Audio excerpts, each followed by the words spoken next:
जय श्री श्याम। राधे राधे दोस्तों। एक बार धर्मराज युधिष्ठिर भगवान वासुदेव से कहते हैं, हे त्रिलोकीनाथ, आप कृपा करके आषाढ़ माह के कृष्ण पक्ष की एकादशी की कथा सुनाइए। इस एकादशी का नाम तथा महात्म्य क्या है, सो आप मुझे विस्तार पूर्वक बताएं। भगवान श्री कृष्ण ने इसका उत्तर देते हुए कहा, हे पांडुपुत्र, आषाढ़ महीने के कृष्ण पक्ष की एकादशी योगिनी एकादशी है। इस व्रत से सभी पाप नष्ट हो जाते हैं। इतना ही नहीं, यह व्रत इस लोक में भोग कर तथा परलोक में मुक्ति देने वाला है। हे अर्जुन, यह एकादशी तीनों लोकों में प्रसिद्ध है। इसके व्रत से सभी पाप नष्ट हो जाते हैं। तुम्हें मैं पुराण में कही हुई कथा सुनाता हूँ, ध्यान पूर्वक श्रवण करो। कुबेर नाम का एक राजा था जो अलकापुरी नाम की नगरी में राज करता था। वह शिव भक्त था। उनका हेममाली नामक एक यक्ष सेवक था जो पूजा के लिए फूल लाया करता था। हेममाली की विशालक्षी नाम की अति सुंदर स्त्री थी। एक दिन वह मानसरोवर से पुष्प लेकर आया, किंतु वह पुष्पों को रखकर अपनी स्त्री के साथ रमण करने लगा। इस भोग विलास में समय बीता और दोपहर हो गई। हेममाली की राह देखते देखते जब राजा कुबेर को दोपहर हो गई, उसका क्रोध बढ़ गया। राजा ने अपने सेवकों को आज्ञा दी कि तुम लोग जाकर पता लगाओ कि हेममाली अभी तक पुष्प लेकर क्यों नहीं आया। सेवक पता लगाकर वापस आए और राजा से बोले, हे राजन, वह हेममाली अपनी स्त्री के साथ रमण कर रहा है। इस बात को सुनकर राजा ने हेममाली को बुलाने की आज्ञा दी। डर से कांपता हुआ हेममाली राजा के सामने उपस्थित हुआ। उसे देखकर राजा कुबेर को बहुत क्रोध आया। राजा ने कहा, अरे अधम, तूने मेरे परम पूजनीय देवों के भी देव भगवान शिव जी का अपमान किया है। इसीलिए मैं तुम्हें श्राप देता हूँ कि तू स्त्री के वियोग में तड़पेगा, साथ ही मृत्युलोक में जाकर कोढ़ी का जीवन व्यतीत करेगा।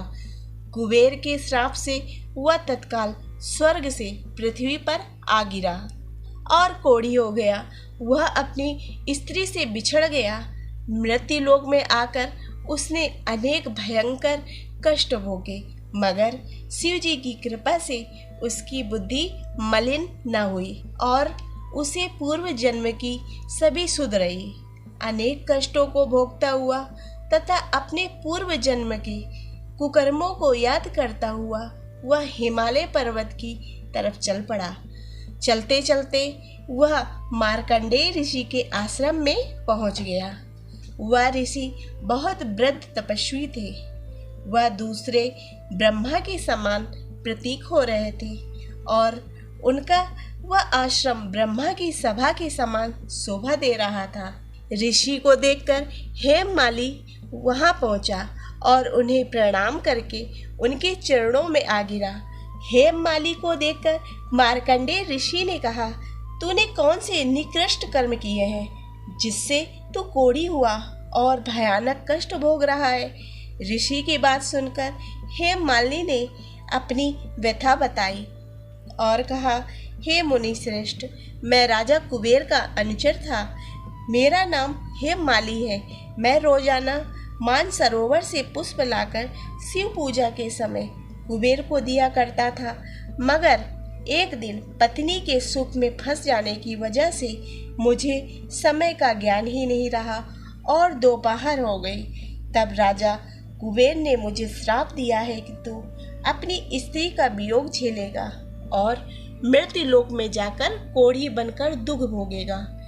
इस वजह से मैं कोढ़ी हो गया हूँ तथा पृथ्वी पर आकर भयानक कष्ट भोग रहा हूँ। अतः कृपा करके आप कोई ऐसा उपाय बताएं जिससे मेरी मुक्ति हो।